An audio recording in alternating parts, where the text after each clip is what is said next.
Assalamu alaikum students, welcome back. Today our topic of discussion is type of matrices.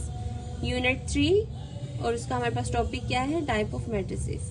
I will explain all the types and you have to learn the definition with at least one example. आप लोगों को सारी definitions याद करनी है और at least उसके साथ आपने एक एक एग्जाम्पल भी याद करनी है. ये बहुत इंपॉर्टेंट है. इनमें से एक या दो हमारे पास फाइनल एग्जाम में आ जाती होती है डेफिनेशंस. तो आपने ये डेफिनेशंस लाजमी याद करनी है, साथ में आपने उसकी एक एक एग्जाम्पल भी करनी है.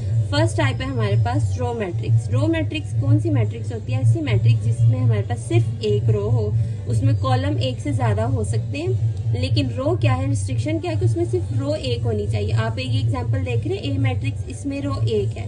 आप बी देख रहे हैं, इसमें रो कितनी है? एक. सी देख रहे हैं, इसमें रो कितनी है? एक. ऐसी मैट्रिक्स जिसमें सिर्फ हमारे पास रो एक हो, वो कौन सी होगी? Row matrix.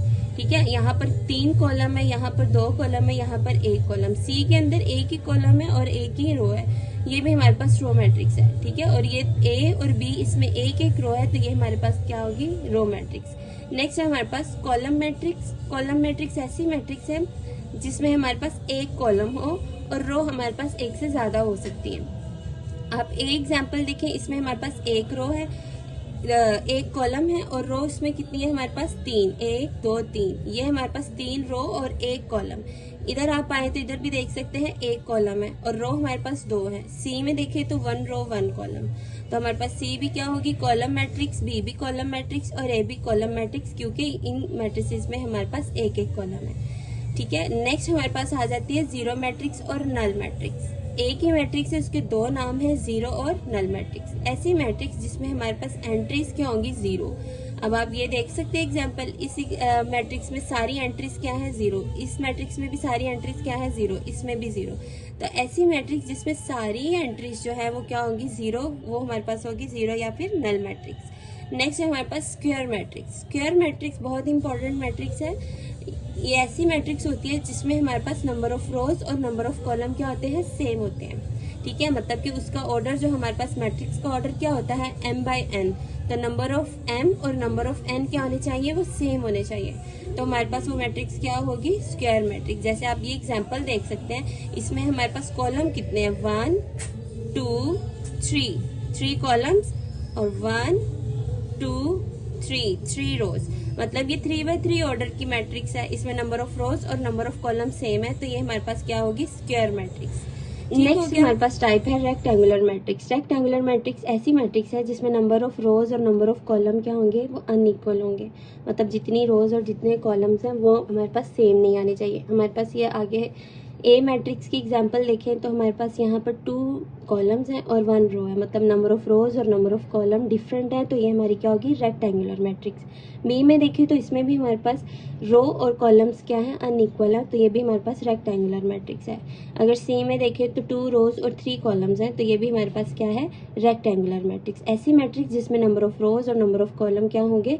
अनइक्वल होंगे, तो वो हमारे पास कौन सी होगी? Rectangular matrix. नेक्स्ट टाइप है हमारे पास डायगोनल मैट्रिक्स. डायगोनल मैट्रिक्स ऐसी मैट्रिक्स है जिसमें हमारे पास डायगोनल की एंट्रीज, ये डायगोनल होता है ना, कोई भी मैट्रिक्स हो तो उसका डायगोनल यही होंगी ना. उसने कहा है कि ऐसी मैट्रिक्स जिसमें डायगोनल की जो एंट्रीज हैं वो नॉन जीरो हो. मतलब एटलीस्ट एक एंट्री तो उसकी नॉन जीरो और बाकी rest of the entries will be zero. जैसे हमारे पास ये वाली आप एंट्रीज देखें तो ये भी जीरो है, ये वाली भी देखें तो ये भी जीरो है.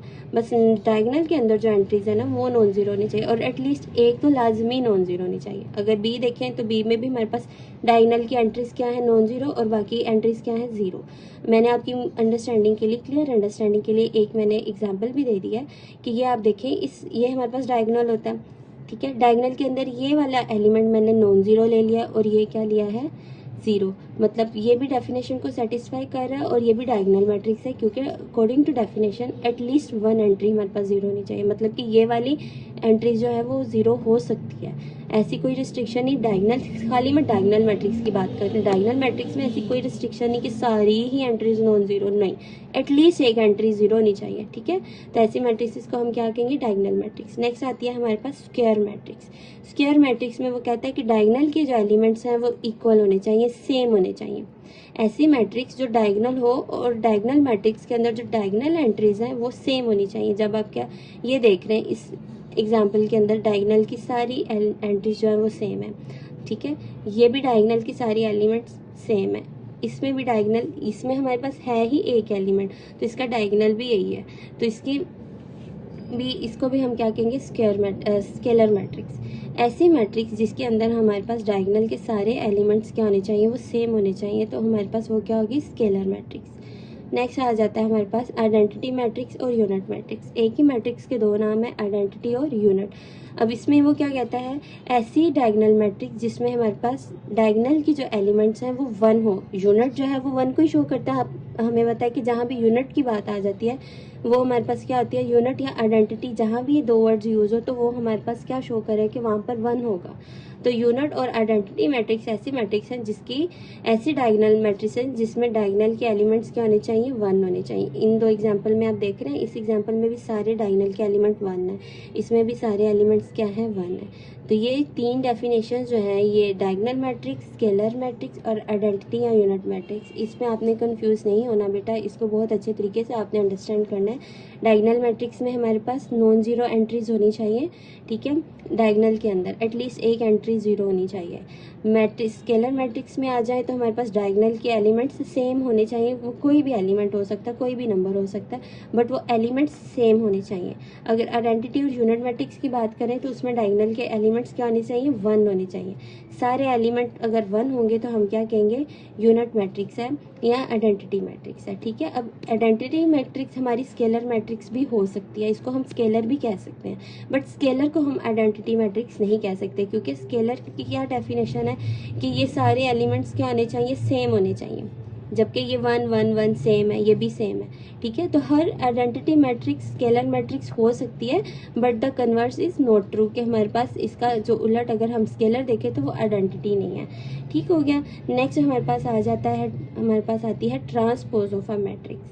अब हमारे पास ट्रांसपोज ऑफ अ मैट्रिक्स क्या है, जब हम किसी भी मैट्रिक्स को, पहले तो हम देखते हैं कि ट्रांसपोज को हम शो कैसे करते हैं। जब भी हमने किसी भी एलिमेंट का, किसी भी मैट्रिक्स का ट्रांसपोज लेना है तो उसको हमने, उसके ऊपर छोटा सा टी, आप देख रहे हैं इस ए के ऊपर छोटा सा टी है, इसके ऊपर टी लगा देना। टी क्या शो करता है कि अब हम इस मैट्रिक्स का क्या ले रहे हैं, ट्रांसपोज। और ट्रांसपोज क्या है, interchanging the row and column, ठीक है, कि हमारे पास इंटरचेंज कर देंगे, जो रो होगी इसको हम कॉलम बना देंगे। जैसे आप ये देख सकते हैं, हमारे पास ये एग्जांपल है, ये हमारे पास रो है 1 2 4, रो की ये एलिमेंट है ना। अब हम इस, अगर जब इसका हम लेंगे ट्रांसपोज तो इसको हमने कॉलम में कन्वर्ट कर देना है। ये रो में लिखा है, इसको हमने कॉलम में लिख दिया, ठीक है। नेक्स्ट रो हमारे पास क्या है, 805, तो इसको भी हमने कॉलम में लिख दिया 805। तो ये हमारे पास क्या हो गया, इस मैट्रिक्स का हमने क्या ले लिया, ट्रांसपोज, ठीक है बेटा।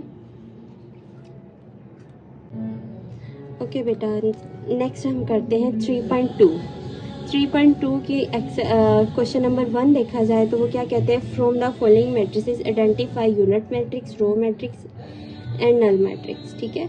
अब हमने इन सब मैट्रिसेस की जो नाम है वो देने कि इनमें से कौन सी रो मैट्रिक्स है, कौन सी यूनिट मैट्रिक्स है और कौन सी कॉलम मैट्रिक्स है, ठीक हो गया। अगर हम ये देखें, हमारे पास ये वाली ए एग्जाम्पल, ए आ रहा है पार्ट ए के अंदर 5 7 8, ये क्या है, ए की रो है, ठीक है। इसमें कॉलम्स डिफरेंट है, तो जिस मैट्रिक्स में ए की रो होगी वो कौन सी होती है, रो मैट्रिक्स। तो हमने इसके आगे आर लगा दिया, जो शो कर रहा है कि ये रो मैट्रिक्स है। यहाँ पर बी देखें, बी हमारे पास क्या है, बी मैट्रिक्स के अंदर हमारे पास 0 एलिमेंट है, ठीक है, तो वो कौन सी होगी, नल मैट्रिक्स, ठीक है। सी देखें तो सी के डायगोनल्स क्या है, 1 1 है, और मैंने अभी पढ़ाया आपको कि जिसमें डायगोनल 1 1 होगा वो कौन सी होगी, यूनिटरी मैट्रिक्स, ठीक है।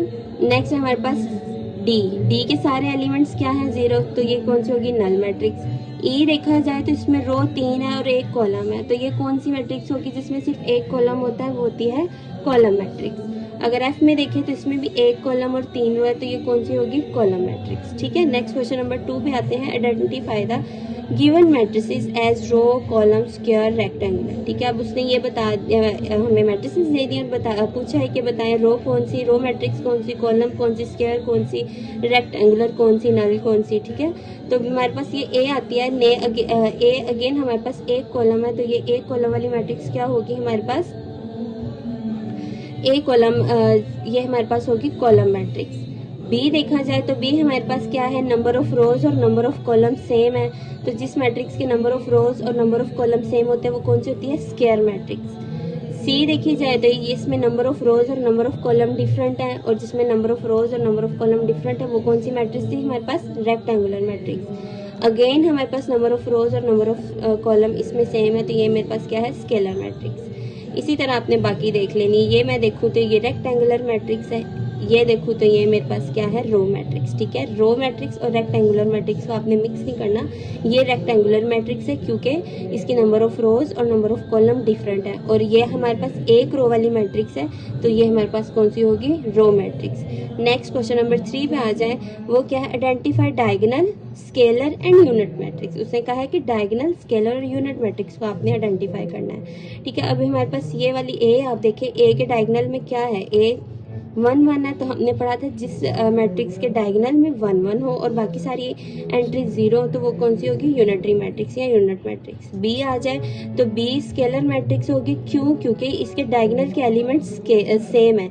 इसको हम स्केलर मैट्रिक्स का नाम भी दे सकते हैं क्योंकि इसके भी एलिमेंट्स सेम है। 1 1 तो है जो कि यूनिट मैट्रिक्स को शो करता है, बट इसके एलिमेंट्स सेम है तो इसको हम स्केलर मैट्रिक्स भी कह सकते हैं। ठीक है, बट ये भी हमारे पास स्केलर मैट्रिक्स है क्योंकि इसके डायगोनल के एलिमेंट्स क्या है? सेम है। अगर सी देखा जाए तो सी हमारे पास क्या है? डायगोनल मैट्रिक्स है क्योंकि इसके डायगोनल के अंदर हमारे पास एटलीस्ट एक एंट्री क्या है? Non zero. ठीक हो गया, तो ये हमारे पास क्या है? Diagonal matrix. नेक्स्ट ये मैट्रिक्स देखी जाए तो ये भी हमारे पास डायगोनल मैट्रिक्स है क्योंकि इसके डायगोनल में हमारे पास नॉन जीरो एलिमेंट्स है। ये हमारे पास स्केलर है क्योंकि इसके डायगोनल्स के एलिमेंट क्या है? सेम है।